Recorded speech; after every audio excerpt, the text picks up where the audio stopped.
राम राम हरे हरे कृष्ण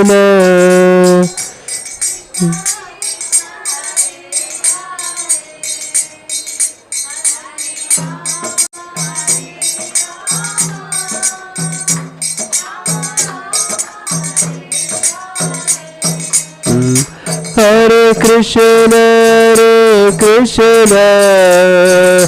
कृष्ण कृष्ण हरे हरे हरे राम राम राम हरे हरे हरे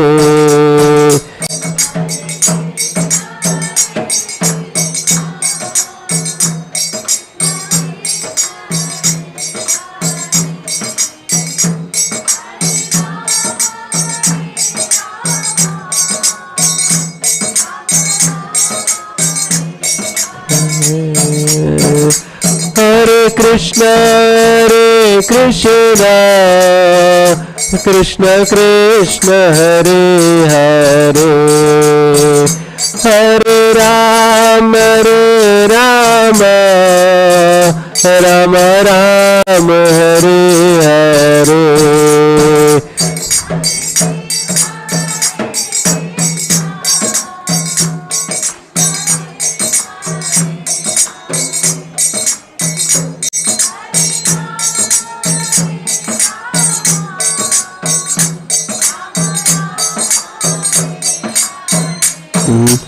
जय राधा माधव राधा माधव राधे।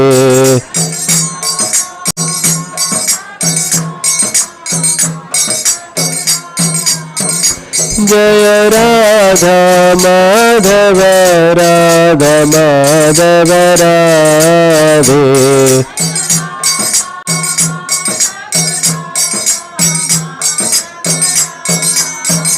जय पंचतत्व जय पंचतत्व पंचतत्व जय पंचतत्व।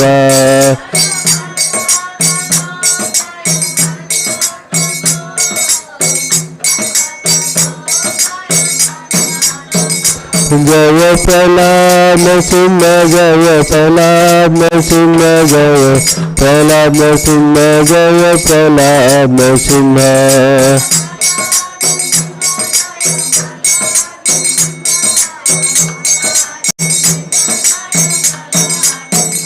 जय जय प्रभुपाद प्रभुपाद प्रभुपाद प्रभुपाद।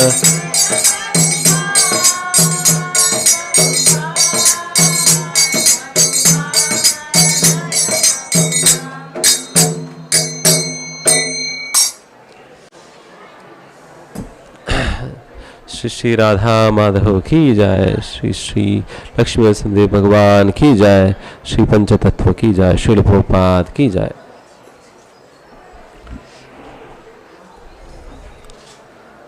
ओम नमो भगवते वासुदेवाय। ओम नमो भगवते वासुदेवाय। ओम नमो भगवते वासुदेवाय।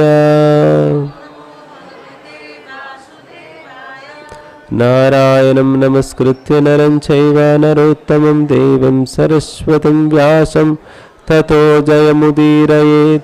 नष्टप्रायेषु अभद्रेषु नित्यं भागवत सेवया भगवत्युत्तमश्लोके भक्तिर्भवति नैष्टिकी। कृष्णाय वासुदेवाय देवकी नंदनाय च नंदगोपकुमाराय गोविंदाय नमो नमः।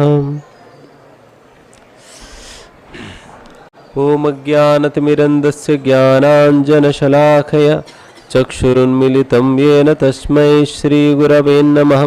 श्रीचैतन्यमनोभीष्टं स्थापितं येन भूतले स्वयं रूपः कदा मह्यं ददाति स्वापदान्तिकं। वन्देऽहं श्रीगुरोन् श्रीयुतापदकमलं श्रीगुरोन् वैष्णवांश्च। श्रीरूपं साग्रजातं सहगण रघुनाथान्वितं तं सजीवं साद्वैतं सावधूतं परिजनसहितं कृष्णचैतन्यदेवं श्रीराधा कृष्णपादान् सहगण ललिता श्रीविशाखान्वितांश्च।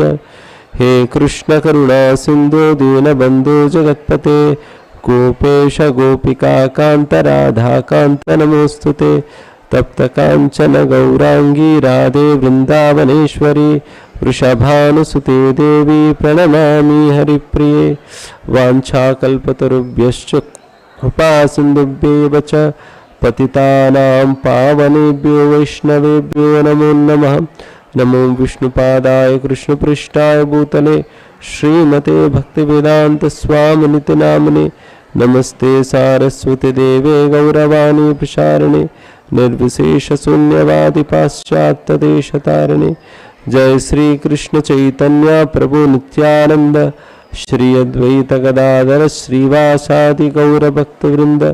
हरे कृष्णा कृष्णा कृष्णा हरे हरे हरे राम राम राम हरे हरे। विष्णुपदाय कृष्ण पृष्ठाय भूतले श्रीमते भक्ति सिद्धांत सरस्वती नामने शिवार्षभानवि देवी दयिताय कृपाब्दे। कृष्ण संबंध विज्ञान दायिने प्रभवे नमः। माधुर्योज्वल प्रेमांड श्रीपान भक्तिदा श्री गौर करुणा शक्ति विग्रहाय नमोस्तुते।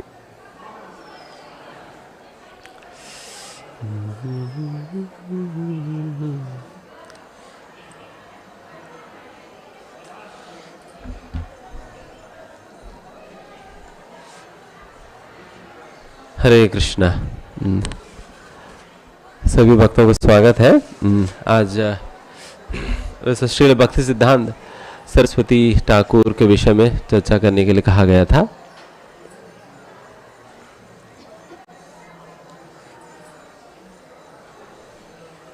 वैसे मेरी आवाज आ रही है ना आपको पीछे तक?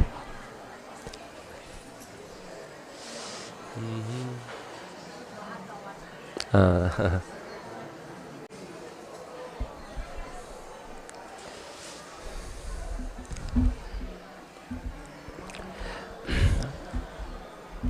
वैसा श्रील भक्ति सिद्धांत सरस्वती महाराज जी का जन्म बहुत ही उत्तम परिवार में हुआ। श्रील भक्ति विनोद ठाकुर के परिवार में हुआ।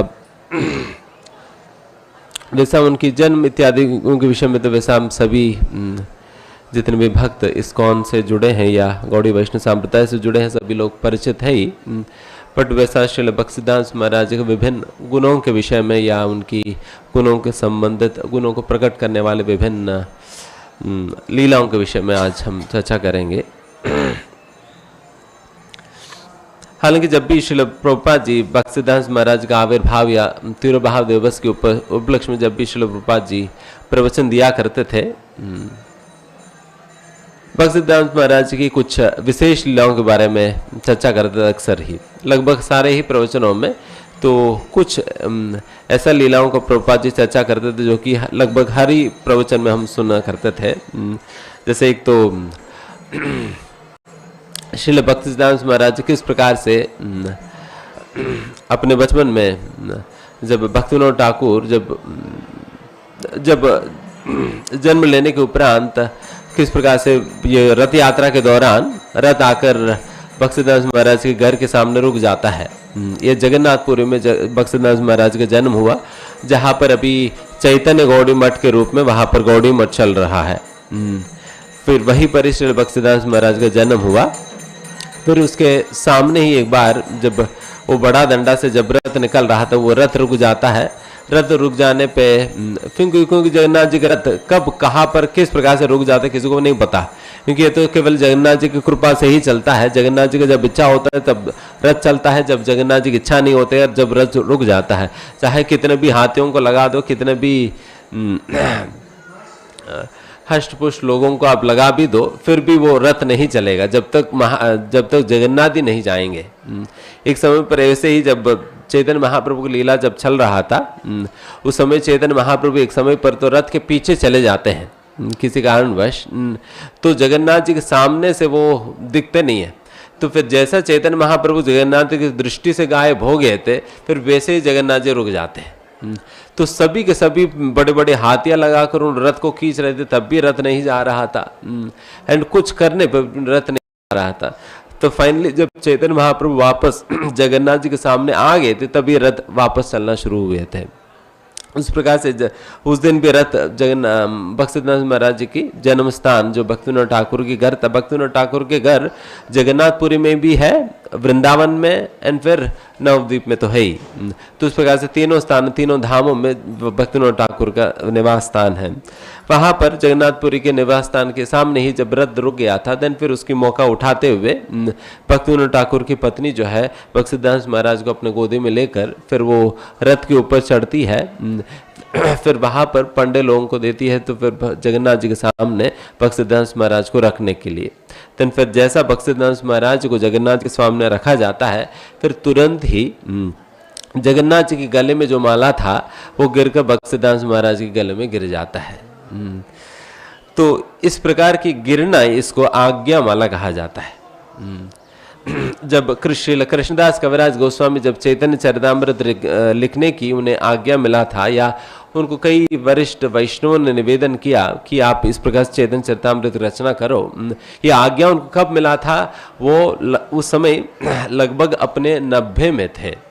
90 से उम्र उनकी ज़्यादा हो चुका था। इसलिए कृष्णदास कविराज गोस्वामी चैतन्य चरितामृत में लिखते हैं कि जब मैं इस चैतन्य चरितामृत में जब लिख रहा हूँ उस समय मेरी हाथ काँप रहा है, क्योंकि इतने बूढ़े हो चुके थे, उनकी हाथ काँपने लगी। मेरा हाथ कांप रहा है और मुझे मेरी स्मरण शक्ति भी बहुत कमज़ोर पड़ गया। और मुझे ये भी नहीं पता है कि मैं पूरा चैतन्य चरितामृत अंत लीला समाप्त होने तक मैं रुक पाऊंगा या नहीं रुक पाऊंगा, मुझे ये भी नहीं पता।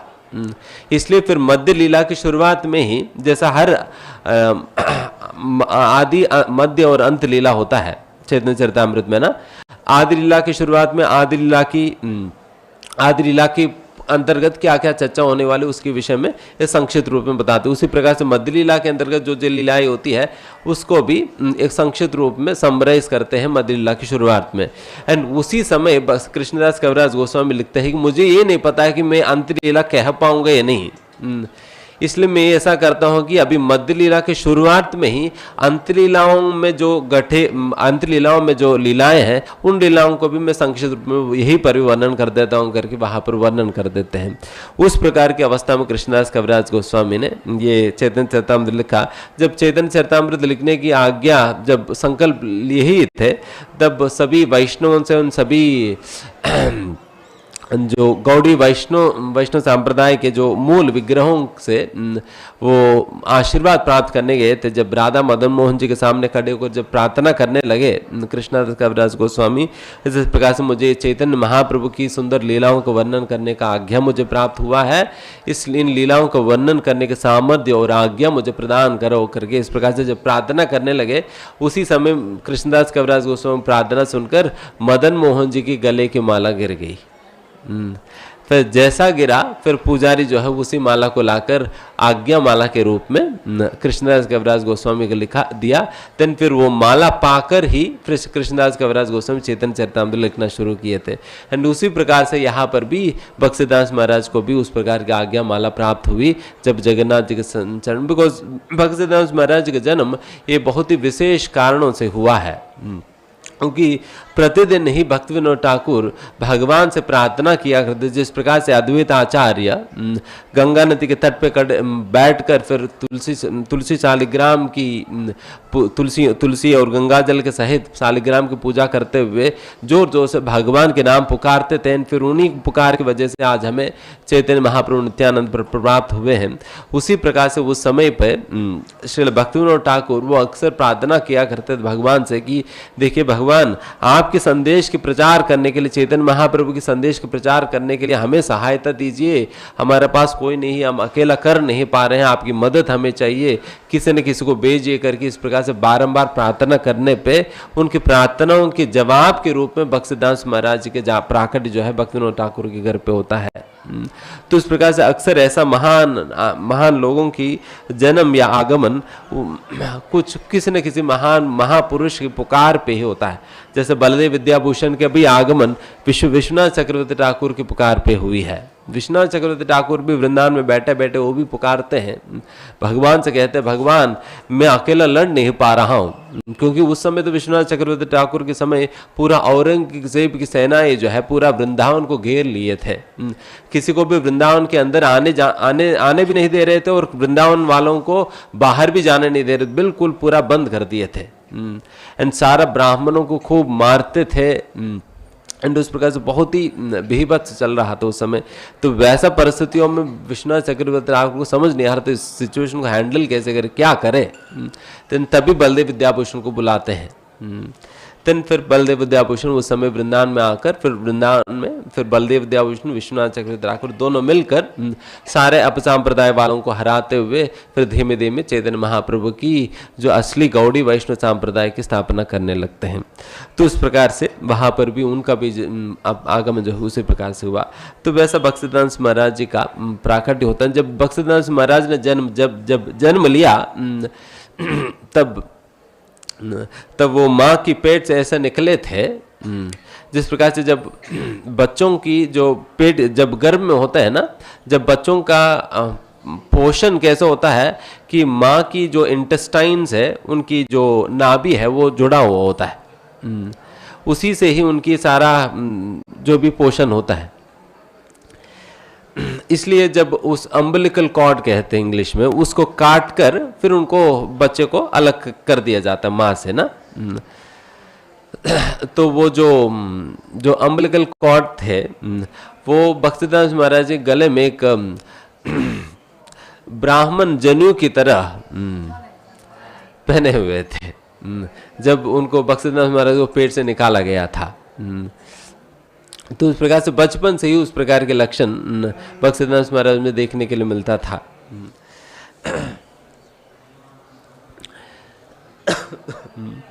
एंड आगे जाकर बक्सीदास महाराज को जो अन्नप्राशन भी वो भी जगन्नाथ जी, बिकॉज जगन्नाथपुरी में ही तो थे, तो फिर जगन्नाथपुरी की जगन्नाथ जी का ही प्रसाद से होता है। जब अन्नप्राशन की उत्सव भी जब मना रहे थे उसी समय एक बच्चे के स्वभाव को जानने के लिए क्या किया जाता है कि उनके सामने अलग अलग प्रकार की वस्तुएं रखा जाता है। कुछ खाने की वस्तु, कुछ खेलने की वस्तु, कुछ पुस्तकें, कुछ धन, कुछ सोना, इस प्रकार सारे चीजें रखा जाता है। और फिर बच्चे को खुला छोड़ दिया जाता है। बच्चे को फिर देखा जाता है कि बच्चे की क्या स्वभाव है, वो क्या पकड़ेगा। तो इस प्रकार से बक्सीदास महाराज को छोड़ दिया गया था। फिर उनके सामने सोना भी था, धन भी था, तो इस प्रकार से जप माला, मतलब इस प्रकार से कई सारे चीज़ें उनके सामने रखा गया था। तो फिर बक्सीदास महाराज जी रेंगते रेंगते रेंगते जाकर फिर क्या पकड़े थे, सीधा भागवत को पकड़े थे। सीधा भागवत को पकड़े थे। एंड फिर बक्सीदास में बचपन, मतलब भागवत को तभी सभी लोगों ने जान लिया कि ये तो बहुत ही बड़ा विद्वान बनेगा, बहुत बड़े भक्त बनेगा करके। तो फिर ऐसे ही सभी लोगों को बातों को सच करते हुए ही बक्सीदास महाराज जी केवल लगभग 4 या 5 साल की उम्र में ही वो भगवत गीता के 700 के 700 श्लोकाएं उनको स्मरण हो चुका था। एंड 7 साल की उम्र से वो भागवतम के ऊपर प्रवचन देने लग गए थे। एंड यहाँ तक भी जितने भी वैसे भक्तिविनोद ठाकुर, हालांकि वो गृहस्थ थे, 10 बच्चे भी थे, फिर और अपना नौकरी भी संभालते थे, उसके साथ साथ उन्होंने 100 से अधिक पुस्तकों का रचना भी किया एंड हजारों वैष्णव भजनों का रचना भी किया। इन सारे पुस्तकों का जितने भी लिटरेचर की रचना श्री भक्तिविनोद ठाकुर ने किया, उन सारा लिटरेचर की एडिटिंग वर्क जो है वो स्वयं बक्सीदास महाराज को दे दिए थे। बचपन में 7 साल की उम्र में वो भक्तिविनोद ठाकुर की जितने भी लिखित जो भी पुस्तकें थे, उन सारे पुस्तकों की वो एडिटिंग वर्क किया करते थे, क्योंकि भक्तिविनोद ठाकुर ने समझ गया कि ये तो बहुत बड़ा विद्वान है करके। जिस प्रकार से श्रीला रूप गोस्वामी के सारे रचनाएं श्रीला जीव गोस्वामी एडिट किया करते थे। एंड एक समय पर चैतन्य महाप्रभु को भी इसलिए ईश्वरपुरी ने जो रचना की कृष्ण करनामृत, उसको एडिट करने के लिए चैतन्य महाप्रभु को दिया गया था। तो उस प्रकार से वो तो पहले से ही एडिटिंग वर्क तो चलता ही है। तो उस प्रकार से बक्सीदास महाराज को भक्तिविनोद ठाकुर ने दिया। तो बक्सीदास महाराज बचपन से ही उनके अंदर भगवान की भक्ति प्रेम समर्पण बचपन से ही था। एक समय पर तो जब भक्तिविनोद ठाकुर भगवान को अर्पण करने के लिए कुछ काम लेकर आए थे, तो बक्सीदास महाराज जी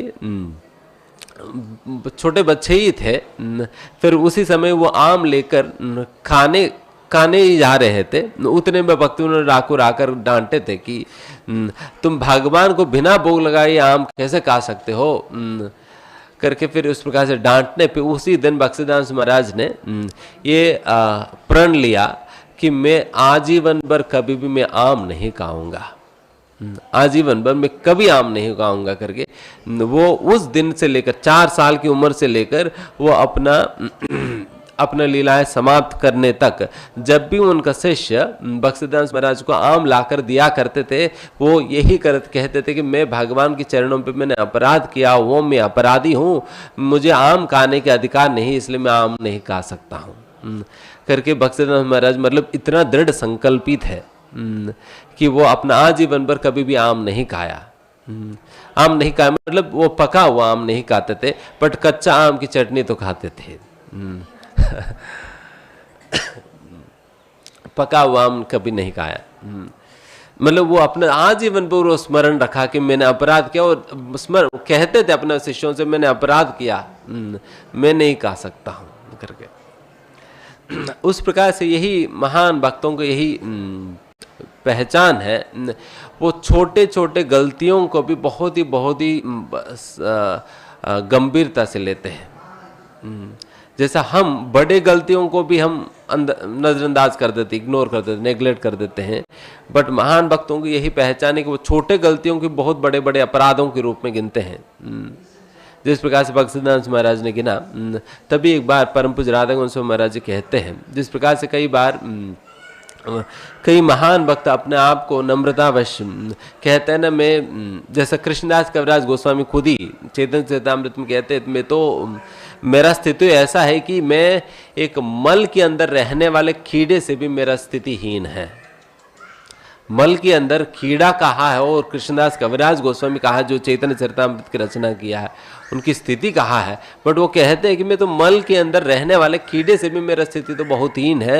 मैं वैसे ही स्वरूप और सनातन गोस्वामी चैतन्य महाप्रभु से मिलने आते हैं, वो दोनों महाप्रभु से कहते हैं, महाप्रभु हमारा स्थिति तो जगाए मदाय से भी करोड़ों गुना हीन है, क्योंकि जगाए मदाय कभी भी ऐसा यवनों का सेवा नहीं किया जिन लोगों ने गाय की, बट हमारी ऐसा दुस्थिति है, हम गाय की मांस खाने वालों की सेवा कर रहे हैं, ऐसा दुस्थिति है हमारी करके यहाँ पर रूप और सनातन गोस्वामी चैतन्य महाप्रभु के सामने कहते हैं। फिर तो फिर हमें लगता है कि ये तो रूप सनातन कहा है और जगह मदाय कहा है, कृष्णदास कविराज गोस्वामी कहा है, मल के अंदर रहने वाले कीड़ा कहा है, क्या तुलना है। बट फिर भी इन लोगों की भावना इस प्रकार से कैसे बनता है, उसके विषय में महाराज जी कहते हैं कि वो इसलिए इस प्रकार से अपने आप को, ऐसा नहीं कि वो कोई नकल कर रहे हैं, नाटक कर रहे हैं, बल्कि उनको सहजता से ही उनके अंदर इस प्रकार की भावना इसलिए होता है क्योंकि वो हर एक छोटी छोटी गलती को भी बहुत बहुत बड़े गंभीरता से लेते हैं। जैसा भक्तिसिद्धांत महाराज जी इतना छोटा सा गलती है उसको भी इतना गंभीरता से ले रहे हैं, इतना गंभीरता से ले रहे हैं। उनको भगवान को एक क्षण के लिए विस्मरण करना भी बहुत बड़ा जघन्य अपराध होता है उनके लिए। तो भगवान को एक क्षण के लिए ही भूल जाना उनके लिए तो बहुत बड़ा जघन्य अपराध मानते हैं। तो उस प्रकार के उनकी आचरण होता है, इसलिए वे अपने आप को बहुत ही बड़ा अपराधी, दोषी, पापी मानते हैं। तो वैसे भक्तिसिद्धांत महाराज भी थे। एंड वैसे भक्तिसिद्धांत महाराज जी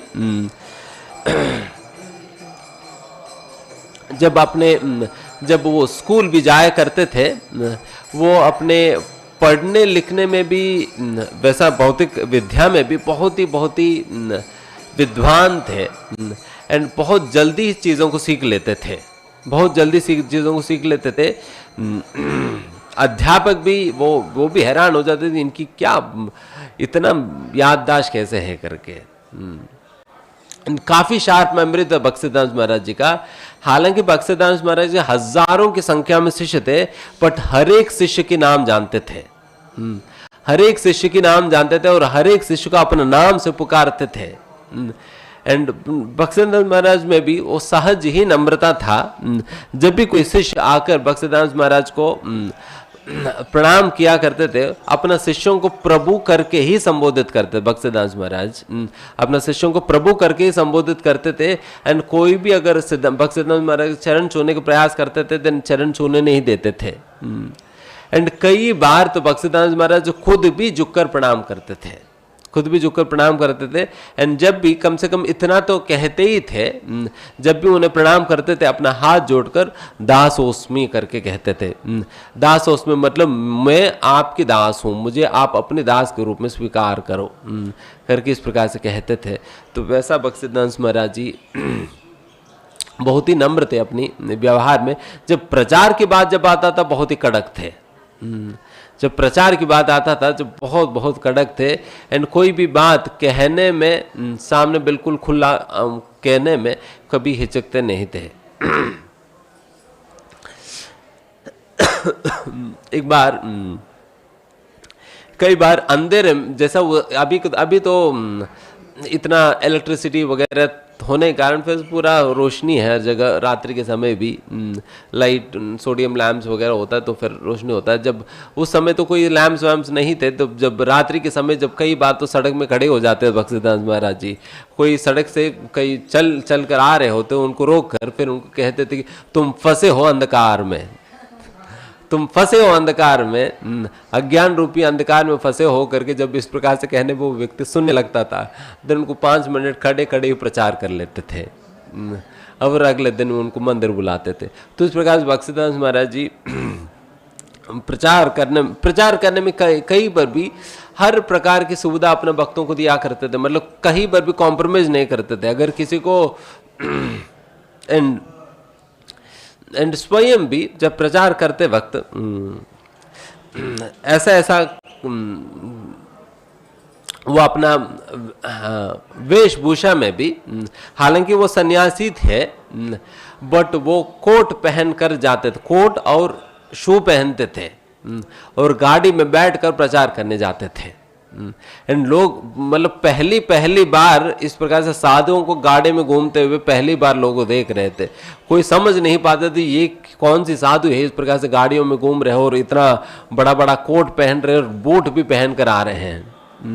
लोगों को राधा कुंड जब जाते थे गाड़ी में जाते थे, गाड़ी में जाकर राधा कुंड के सामने उतर के प्रवचन देना जाया करते थे। क्योंकि प्रचार करने के लिए अगर कुछ भी काम आता है उसको उपयोग करने के लिए भक्तिसिद्धांत महाराज कभी उस पीछे नहीं हटते थे। एंड जब भक्तिसिद्धांत महाराज कहना ये था कि अगर अपने लिए कहीं जाना होता पैदल जाओ, अगर भगवान के प्रचार करने के लिए आपको कहीं जाना होता है आप गाड़ी में भी जा सकते हो करके, गाड़ी में भी जा सकते हो। और यहाँ तक भी मतलब अगर कोई प्रचार करने के लिए जाओ देन फिर पूरा शेव करके प्रॉपर ड्रेसअप होकर फिर जाना है। एंड श्रील प्रभुपाद यहाँ तक भी अपने भक्तों को अनुमति दे दिए थे कि एकादशी के दिन भी आप अपना दाढ़ी बनाकर जा सकते हो करके, एकादशी के दिन भी अगर प्रचार करने के लिए जाना हो तो इस प्रकार से ये सारे चीजें जो भक्तिसिद्धांत, बिकॉज भक्तिसिद्धांत महाराज जी वो युक्त वैराग्य की मूर्तिमान स्वरूप है, जो श्रील रूप गोस्वामी ने भक्ति रसायन सिंधु के अंतर्गत कहा, अनासक्त विषयान यतारहम उपयुंजधा निर्बंध कृष्ण संबंधे युक्तम वैराग्य मुच्यते। यही असलियत में वैराग्य है, यही असलियत में वैराग्य है। हर चीज को भगवान का है मानकर, हर चीज को भगवान का सेवा में उपयोग करना ही असलियत में उन चीजों की सार्थकता है, ना कि उन चीजों को माया मानकर उन चीजों से भागना। ये वैराग्य नहीं है, बल्कि हर चीज को भगवान का है करके पहचानते हुए हर चीज को भगवान की सेवा में उसकी प्रयोग करना, उसकी उपयोग करना, यही युक्त वैराग्य है। उस युक्त वैराग्य मूर्तिमान स्वरूप है श्रील भक्तिसिद्धांत महाराज, बिकॉज वो हर चीज ही भगवान की सेवा में उपयोग करना जानते थे एंड हर चीज को भगवान की सेवा में उपयोग करने का ही प्रोत्साहन दिया करते थे, हर चीज। तो वैसे युक्त वैराग्य सिद्धांत हालांकि रूप गोस्वामी ने भी, वैसा तो भगवत गीता में भी यही युक्त वैराग्य का ही प्रतिपादन भगवान श्री कृष्ण ने किया है। बिकॉज असलियत में वैराग्य आसक्ति और अनासक्ति दोनों के परे हैं। तो यहाँ पर बस युक्त वैराग्य के सिद्धांत व्यक्ति तभी अपने जीवन में अभ्यास कर सकेगा जब उनके अंदर असली वैराग्य प्रकट हुआ है। वैरागी बने बिना युक्त वैराग्य की अभ्यास नहीं किया जा सकता है। इसलिए युक्त वैराग्य की अभ्यास हमारे स्तर पे यह कोई वरिष्ठ वैष्णव का निर्देशन में किया जा सकता है। तो वैसे ही अपना शिष्यों को भी भक्तिसिद्धांत महाराज जी एंकरेज किया करते थे वो युक्त वैराग्य की अभ्यास करे, तभी अपना शिष्यों को। वैसा तो सन्यासी को समुद्र पार करने से उनके सन्यासी वो खंडित हो जाता है। सन्यासी जब समुद्र पार करने पर उनके सन्यास खंडित हो जाता है, बट भक्तिसिद्धांत महाराज जी पहली बार अपने शिष्यों को समुद्र को पार करने के आदेश दिया और समुद्र पार कराया और विदेशों में भेजकर उनको प्रचार करने के आदेश दे दिए थे। तो उनका ही आदेश पे सबसे पहला तो 3 सन्यासियों को भेजे थे, 3 सन्यासियों को भेजे थे। दिन फिर एक सन्यासी को तो यहाँ तक ये अनुमति दे दिया था कि आप पैंट शर्ट पहनकर प्रचार कर सकते हो और बाल बढ़ा सकते हो। बाल बढ़ा सकते, तो वो सन्यासी भी ऐसे ही किया, वो भी बाल बढ़ा दिया और पैंट शर्ट पहना और फिर प्रचार करने लगा। फिर जब लंदन में प्रचार ठीक से नहीं हो पाया, देन फिर भक्तिसिद्धांत महाराज की बिल्कुल पता है कि कहाँ पर किस प्रकार से क्या प्रचार करना होता है। तो वहां पर उन सन्यासियों को यही आदेश दिया कि देखिए आप जिस प्रकार से भारत में प्रचार करते हो, गुरु शिष्य के रूप में गुरु बनकर आप प्रचार करते हो शिष्यों को, उस प्रकार से नहीं चल पाएगी लंदन में। वहां पर तो आपको बिल्कुल अमन न मान देने की पालन करना पड़ेगा। आप बल्कि गुरु होते हुए भी अन्यों को सम्मान देना पड़ेगा। आप जितना अन्यों को सम्मान देकर प्रचार करोगे उतने ही आपकी बात सुनेंगे। आप बहुत बड़ा गुरु बनने का प्रयास करेंगे, कोई तुम्हारी बात नहीं सुनने वाला वहां पर कोई तुम्हारी बात नहीं सुनने वाले, बिकॉज वहां पर लोगों की बुद्धि ही अलग प्रकार की होती है। अगर आप झुकेंगे तो लोग तुम्हारे सामने झुक जाएंगे। अगर आप बिल्कुल गुरु बनने का प्रयास करेंगे तो तुमसे बढ़कर गुरु बन जाएंगे वे। तो इसलिए उनके सामने झुकना पड़ेगा। तभी उस प्रकार से उनको समझाते थे। एंड फिर भक्तिदास महाराज जी जब यहाँ पर भारत में प्रचार करते थे तब उनके प्रचार करने की यही स्टाइल था कि समाज के अंतर्गत जितने भी बहुत ही पढ़े लिखे लोग थे उन सभी उस प्रकार के लोगों को पकड़ कर उनको प्रचार किया करते थे। ये लोग भी वहां पर जाकर उसी प्रकार से प्रचार करने लगे। तन भक्तिदास महाराज ने कहा कि नहीं, वहां पर प्रचार तो इस प्रकार से नहीं हो पाएगा, वहां पर आपको निम्न श्रेणी के लोगों को प्रचार करना पड़ेगा। तो इस प्रकार से भक्तिदास महाराज को पता है कहाँ पर किस प्रकार से प्रचार करना है। देन उनको हर देश के विषय में भी पता है। तो फिर उनका लंदन में तुम्हारे नहीं चल पा रहे, आप जर्मनी जाओ, जर्मनी में लोग बहुत ही ओपन माइंडेड होते हैं, वहां पर तुम्हारी बात सुनेंगे लोग। एंड उस भक्तिदास महाराज बात सुनकर भक्तों ने फिर वो जो सन्यासी था वो जर्मनी गया, फिर जर्मनी में प्रचार करने लगे। सही में भक्तिदास महाराज के कहने के अनुसार वहां पर उनको सफलता प्राप्त हुई। एंड फिर जब भारत देश आते वक्त सबसे पहली बार विदेशों से 2 जर्मन भक्तों को भारत लेकर आए थे। ये पहली बार हुआ पूरा हमारे हिस्ट्री में कोई विदेशी जो है गौड़ी वैष्णव संप्रदाय को स्वीकार करते हुए भारत आए। फिर वही 2 जर्मन भक्त जो है फिर आगे जाकर भक्तिदास महाराज जी का दीक्षित शिष्य बनते हैं। दीक्षित शिष्य बनते हैं। तो उस प्रकार से पहली बार हुआ। तो वैसे भक्तिदास महाराज जी ने ही विदेशों में प्रचार इत्यादि को शुरुआत किया। फिर आगे जाकर श्रील प्रभुपाद जी को ही भक्तिदास महाराज ने वही आदेश दिया जिसके कारण फिर भक्तिदास महाराज जी वे विदेशों में प्रचार करने जाते हैं। श्रील प्रभुपाद जी भी विदेशों में प्रचार करने गए थे।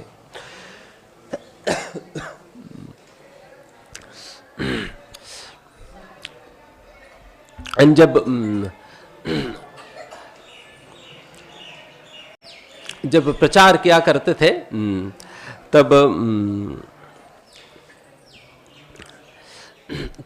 कहीं पर भी किसी भी प्रकार की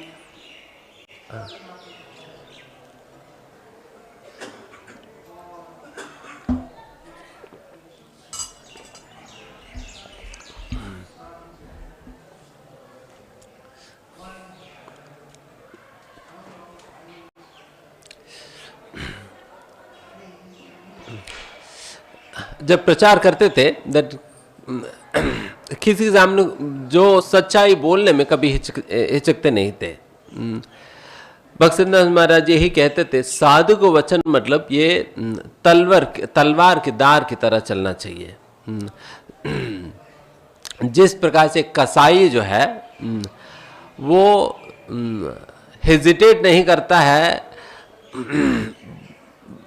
बकरी की गर्दन को काटने के लिए, उसी प्रकार से साधु को सच बोलने में उनको भी हेजिटेट नहीं करनी चाहिए। इसलिए वो भक्तिदास महाराज कहते हैं साधु का परिभाषा ही ये है, साधु का डेफिनेशन ही है वन हु स्पीक्स ट्रूथ। जो व्यक्ति सच कहता है उन्हीं को ही साधु कहा जाता है करके। तो वैसे एक बार एक प्रोफेसर आए थे श्रील प्रभुपाद भक्तिदास महाराज जी से मिलने।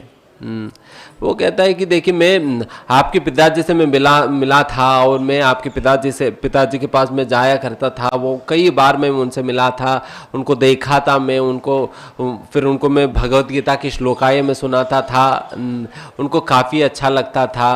तो इस प्रकार से वो उस प्रकार से कहने लगे। तन भक्तिदास महाराज जी बीच में कहने लगे, आपने मेरे पिताजी को कभी देखा ही नहीं।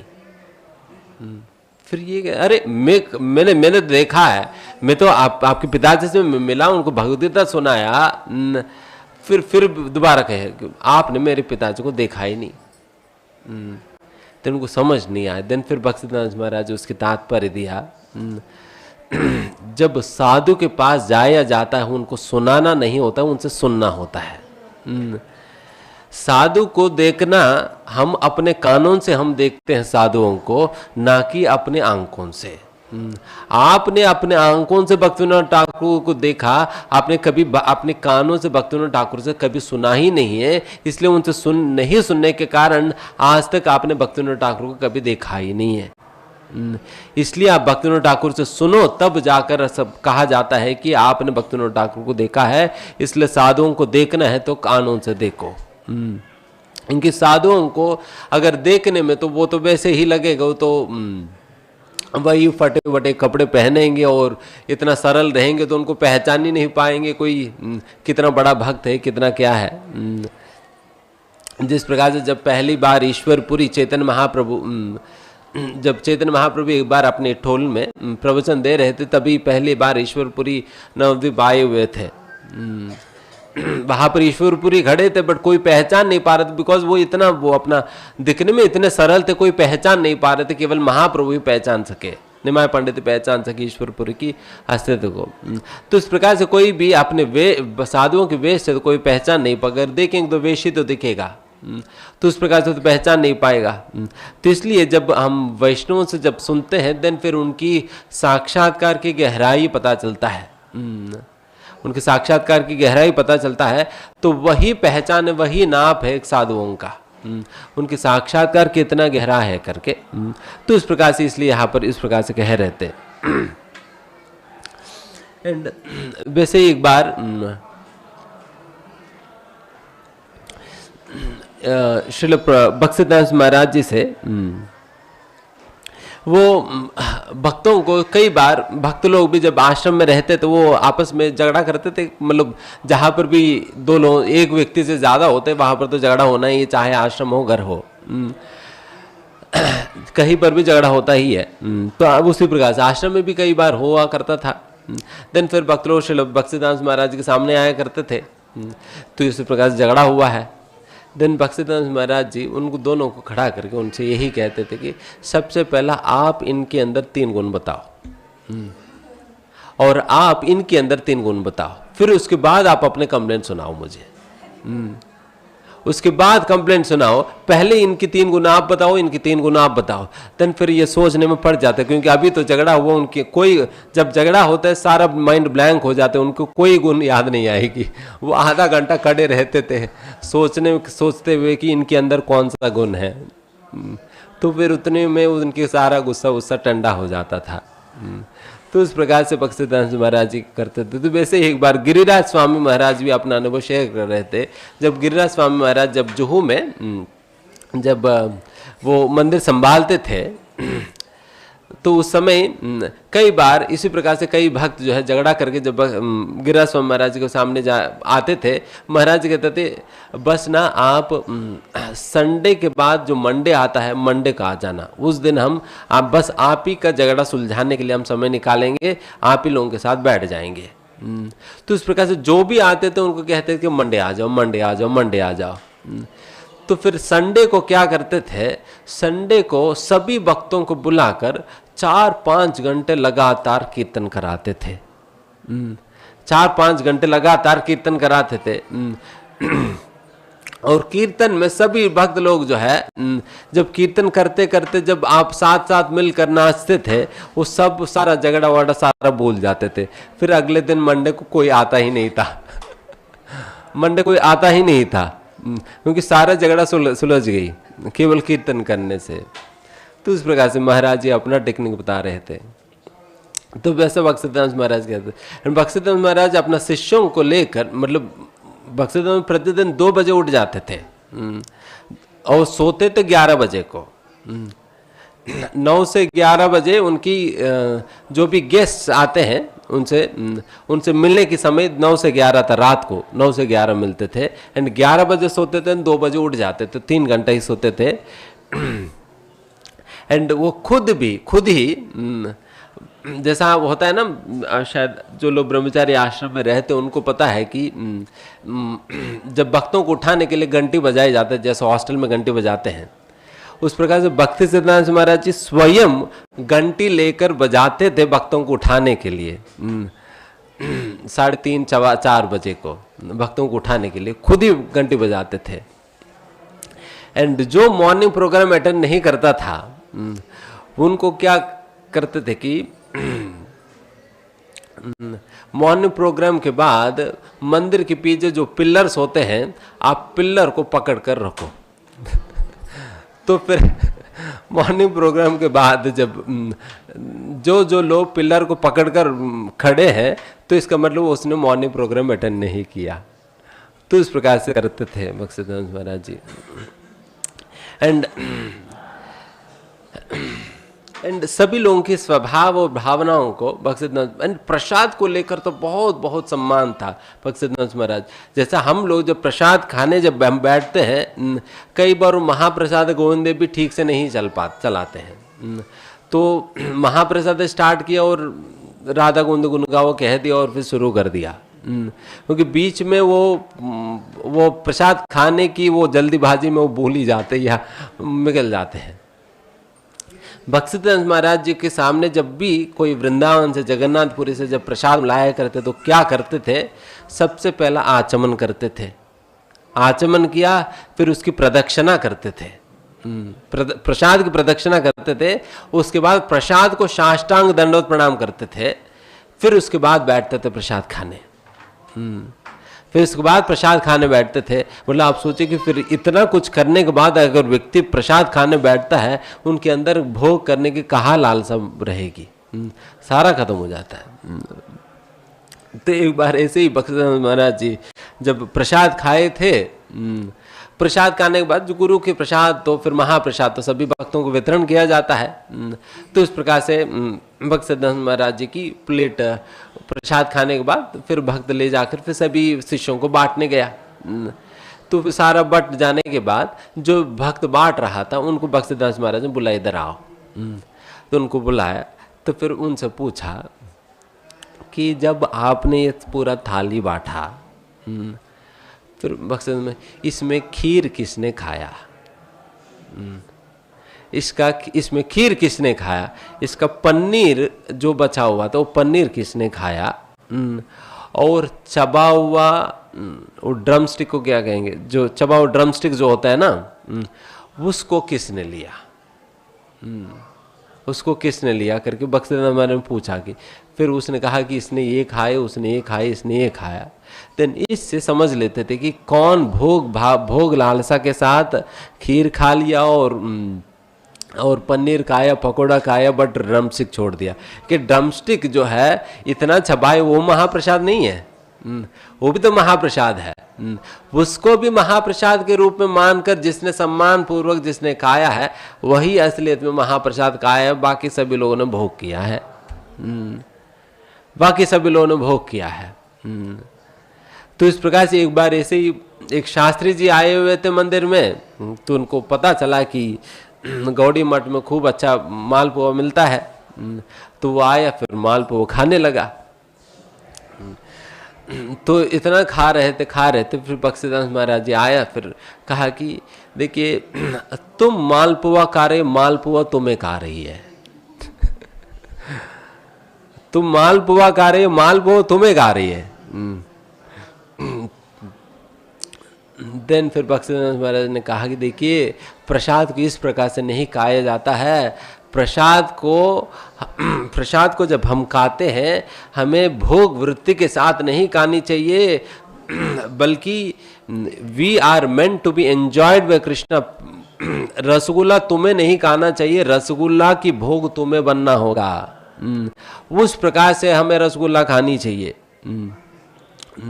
उस प्रकार से रसगुल्ला खानी चाहिए। इस प्रकार से तभी व्यक्ति जब खा पाएगा, जब जिस प्रकार से भक्तिसिद्धांत महाराज जितना सम्मान के साथ प्रसाद स्वीकार करते थे उसी सम्मान के साथ जब भक्त प्रसाद स्वीकार करेंगे देन फिर वो भोग वृत्ति नहीं रहता है। जब उनको प्रसाद की महत्व पता है तो उस प्रकार से जब लिया जाता है। तो वैसा भक्तिसिद्धांत महाराज जी बहुत ही ध्यान रखते थे अपने शिष्यों को ले। एंड प्रतिदिन ही मॉर्निंग प्रोग्राम के बाद सारे ब्रह्मचारियों को मधुकरी करने, भिक्षा मांगने भेज देते थे।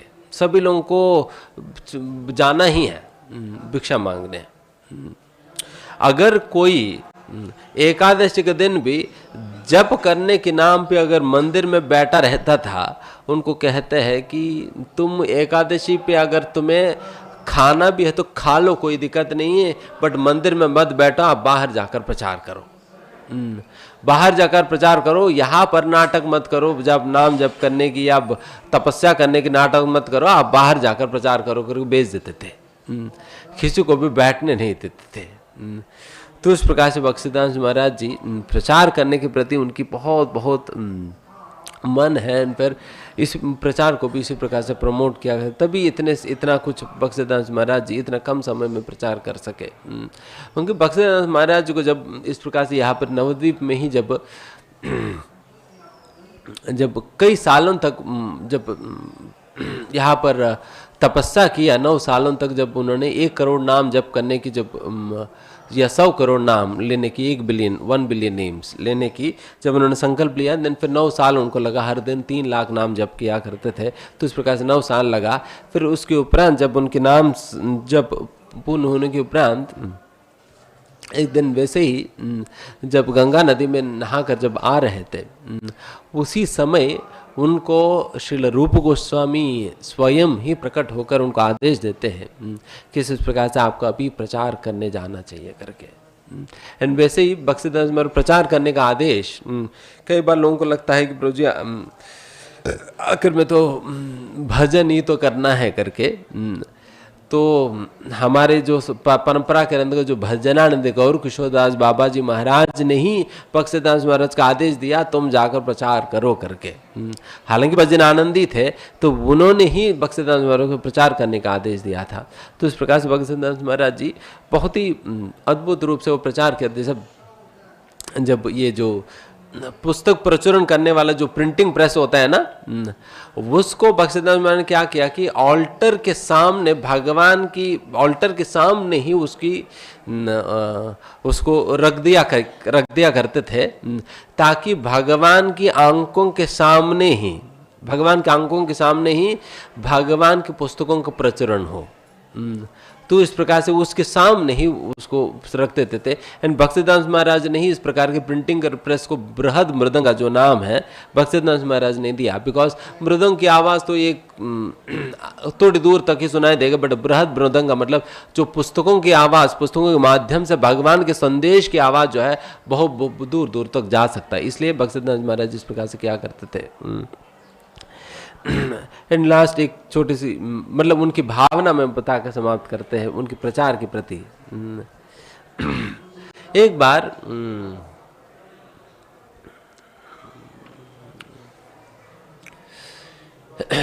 वैसे ही बक्सीदास महाराज जी यहाँ पर मायपुर में ही थे। यहाँ पर एक गवर्नर आने वाले थे। उस समय तो ब्रिटिशर्स की राज चल रहा था, ब्रिटिश गवर्नर ही था जिनको यहाँ पर आना है। जब यहाँ पर आना था